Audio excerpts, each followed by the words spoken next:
Целата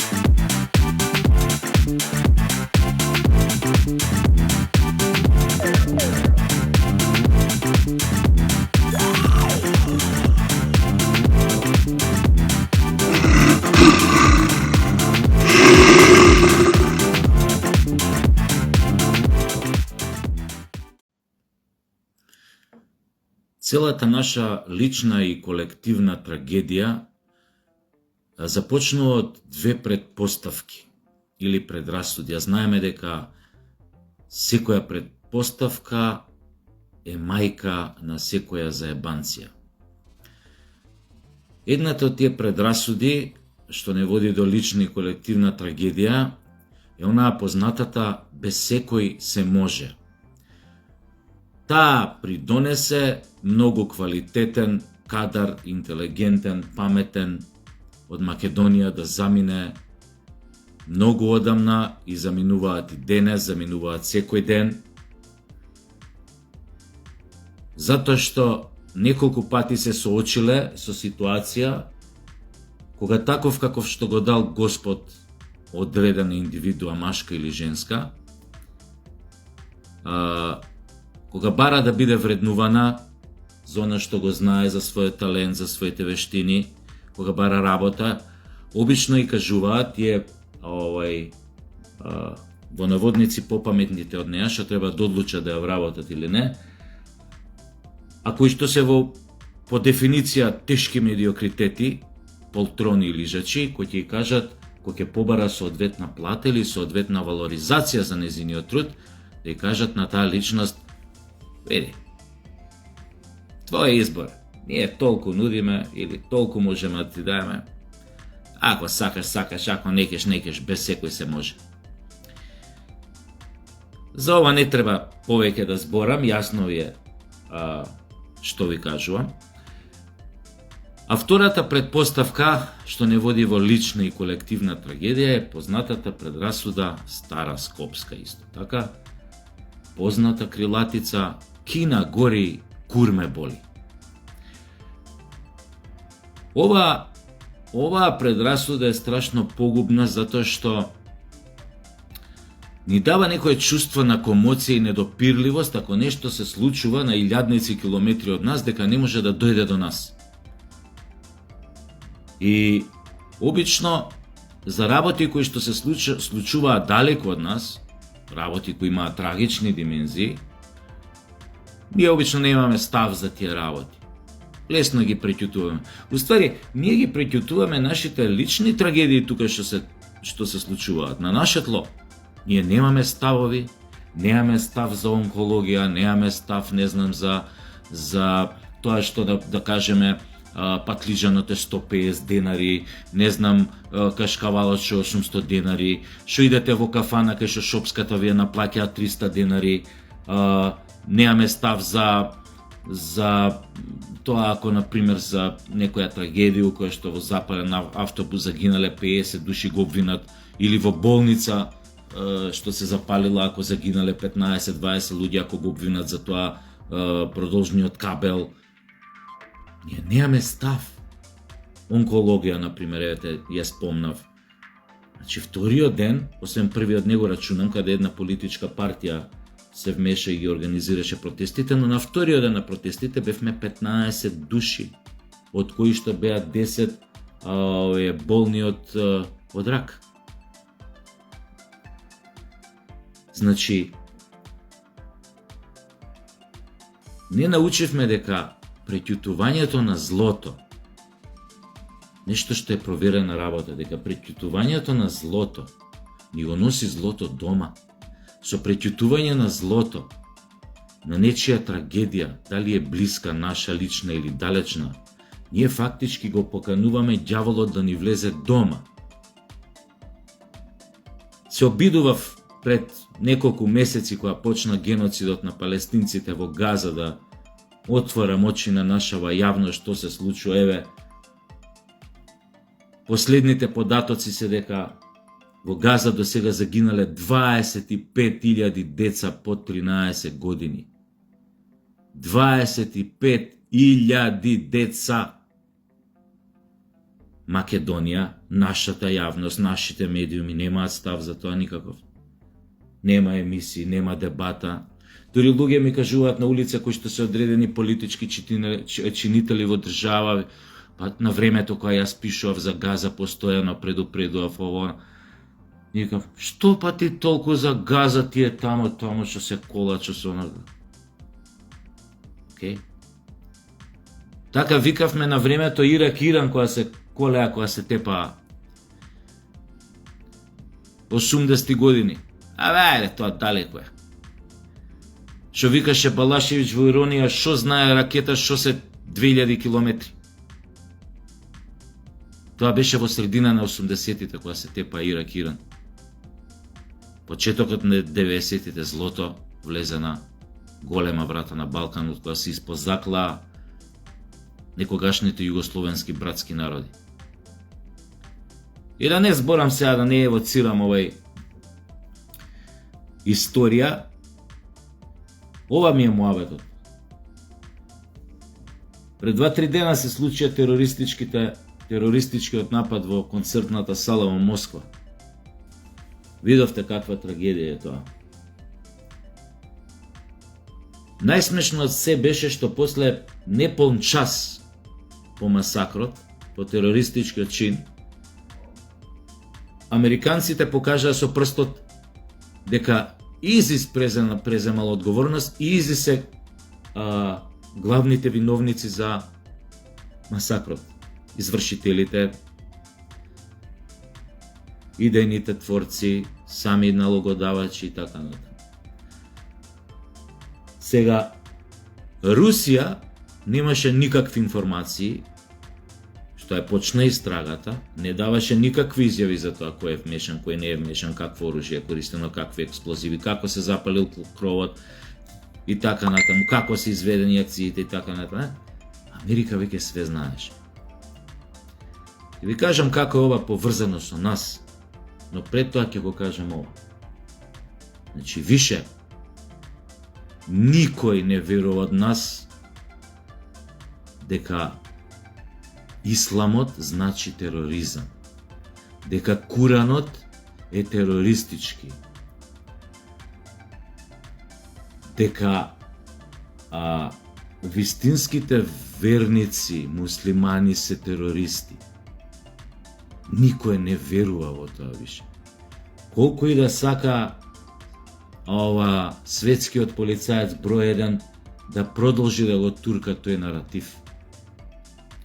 Деме, кој ќе видиме муслиман со брадичка на улица, веднаш да помислиме дека е муџахедин и дека може тука да се разнесе со експлозив.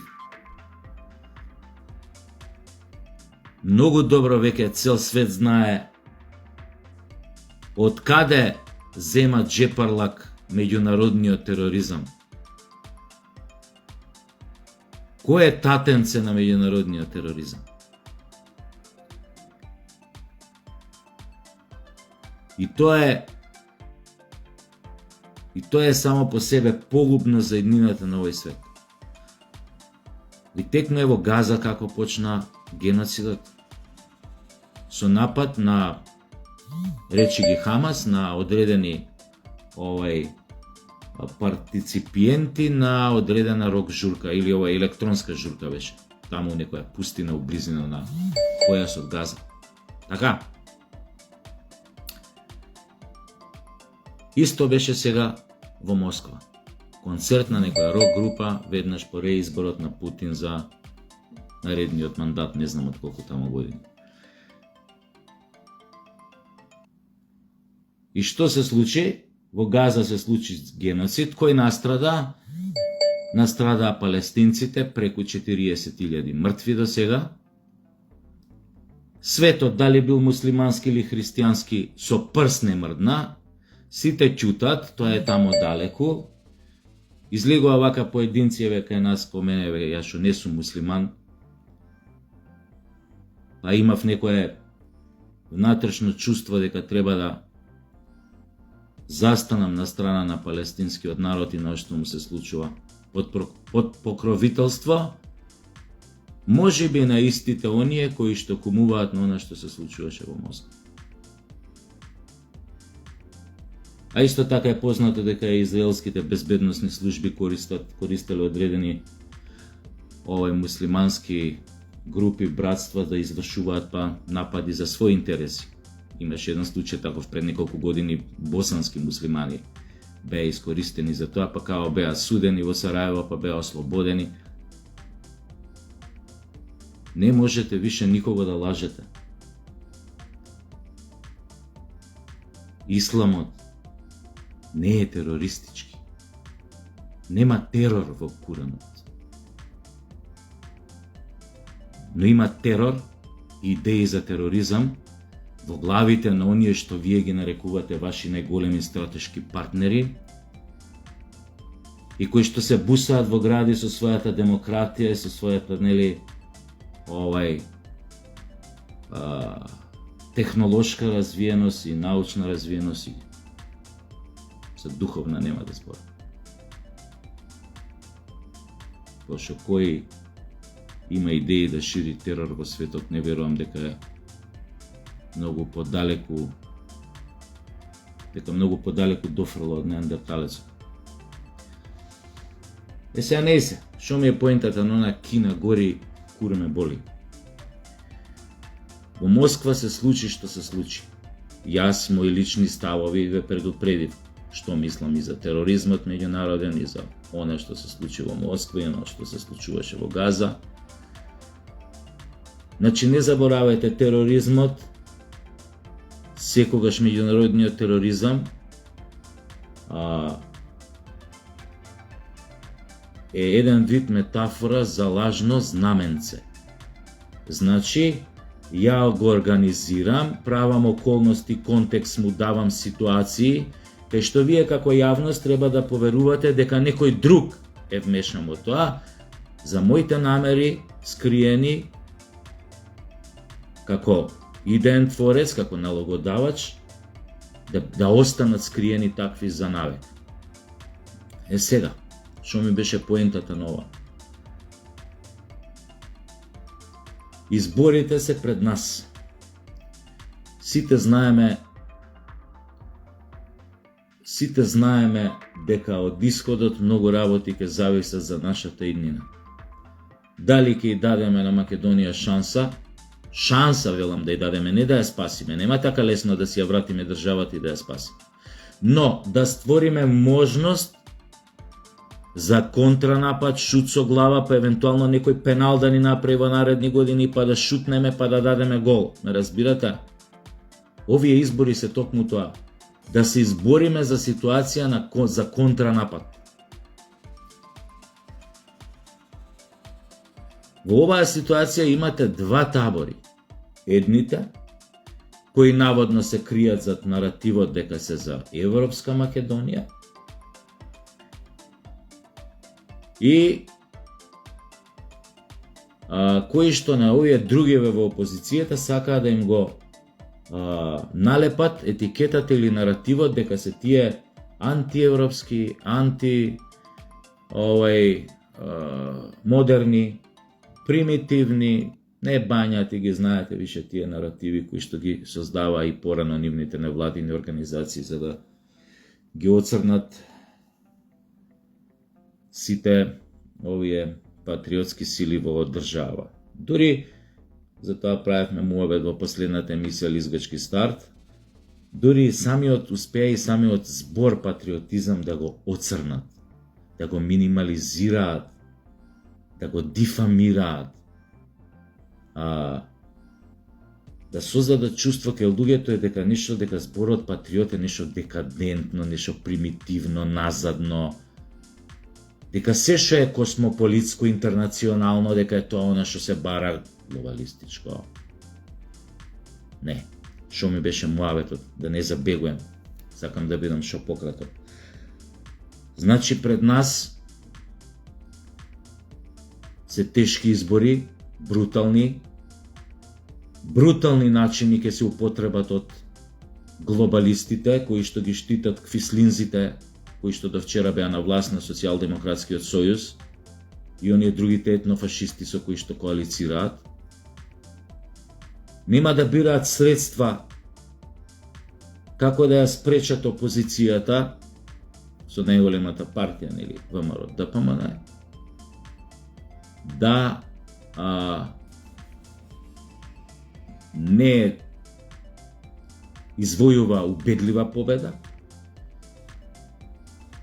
затоа што мислам на сите ме јасно дека ќе извојуваат победа. Тоа можете да го видите по два фактори. Ромите ако ја менуваат страната, го менуваат дресот, или ако Павле Трајанов го менува дресот. Тоа е јасен индикатор дека веќе им е јасно на сите дека Социјалдемократскиот сојуз заминува на боништето на историјата. Со дуи ќе биде потешка работата, ќе видиме. Не сакам таа да ја коментирам. Но друго ми е муабетот, значи нема да се штедат ниту средства, ниту начини да се спречи опозицијата да дојде на власт, или ако веќе мора да дојде на власт, да се најдат начин како да се минира нивната победа, да се минимализира или едноставно па дури да им се одземе. Или ако се утврди дека ќе победат убедливо, дури и да се оди на сценарио да се спречи во моментов, во мај да се спречат да дојде до било какви резултати од изборите. Дали за председателските да нема цензус, дали за парламентарните да се случи нешто да едноставно да бидат пролонгирани, одложени, да нема резултати подолго време во многу изборни едини. Знаете како што се прави, значи имаат милион начини тоа како да го направат. Сега доаѓам на поентата. Значи не дај Боже тоа да се случи, но гледајќи што се случува во светот и што се случува поточно на Балканот, например дека НАТО со своји специјални единици е зајак на границата меѓу Србија, Романија, Србија и Бугарија, отвара нови воени бази во Албанија, на сметка на тоа се поголеми изгледите се дека ќе празни Бонд стил. Тоа ќе ги смени сериозно геополитичките, геостратешките случувања на Балканот. Русија, доколку утврди истрагата дека можеби дека ИЗИС нема никаква врска со оној терористички напад, туку овие другиве глобалистиве, бидете сигурни дека истиот момент ќе објави војна на Украина. Не знам дали знаете, но досега Русија и нема објавено војна на Украина. Доколку ја објави војна, тоа ќе значи тотален напад. Тоа ќе значи дека веќе никој нема да може да претпостави во тој блицкриг или напад докаде ќе тргнат русите и докаде се спремни да одат. Може би затоа она што се случува на Балканот со НАТО, некои работи, може би тука има врска, но ајде да не се правам некој голем аналитичар, значи да отидам на главното што цело време го одложам. Значи, возможно е сценарио да се искористат одредени терористички келии пред изборите, тоа е моје согледување, некои мои анализи, да се предизвика паника меѓу населението, меѓу граѓаните во Македонија, за да се одвратат од желбата, можноста да гласаат на изборите. Затоа што единственото што им одговара на предавничкиот Социјалдемократски сојуз, што му одговара во моментов е да нема излезност на изборите. Колку ќе сакаат тука нивните стратешки партнери да им помогнат или не, ќе видиме, зависи од многу околности, но не е исклучена и ова можност и ова сценарио. Затоа што не заборавете, ние сме веќе не сме неутрална земја со неутрална позиција, ние сме зазеле страна. Страната е таа што сме ја зазеле. Сега, сметајте дека оние кои што нас не даваат джепарлак, како и на многу терористички организации во светот, тие ги плаќаат сите што им се во моментот од интерес, но исто така немаат проблем да заземат и своите сили, своите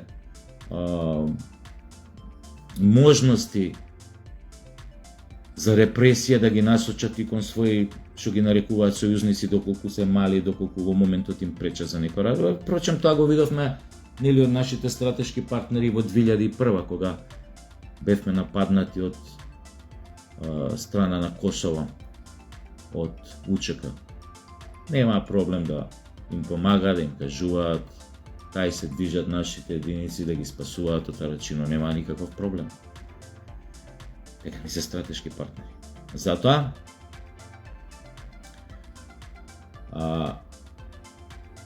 јас не можам да им кажувам на уредниците на медиумите зошто на вакви теми не се зборува во Македонија, зошто се избегнуваат, зошто она што се случи сега во Москва во петокот, мислам дека беше, кај нас немаше никаква реакција ни од врвот. Додека некој држави веднаш ги викна своите совети за безбедност на итни состаноци, кај нас нема реакција. Абе нема тоа кај нас. Абе тоа Москва далеко е шо. Старата приказна. Старата приказна. Како што се понашавме во 90-ти кога почнаа војните, и тогаш така се понашавме, Кина гори, кур ме боли. Само тоаш беше Хрватска и Босна гори, а нас кур не боли. Пошто пак тоа не беше далеко, ние додека бевме оазата на мирот, се сеќавате? Значи истите глупости. Не научивме да читаме, да учиме од историјата. Ни од наша трагична поблиска, ни од нечија туѓа подалечна. Затоа ни се случува што ни се случува.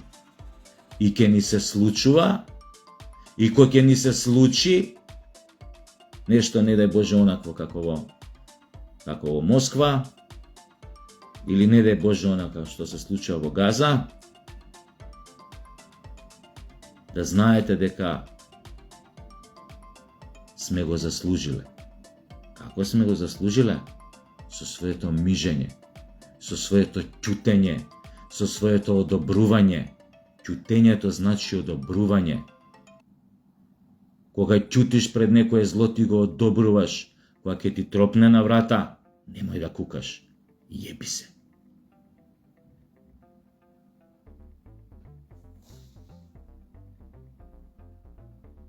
И на крајот, нема откажување од иднирата! Нема откажување од иднирата!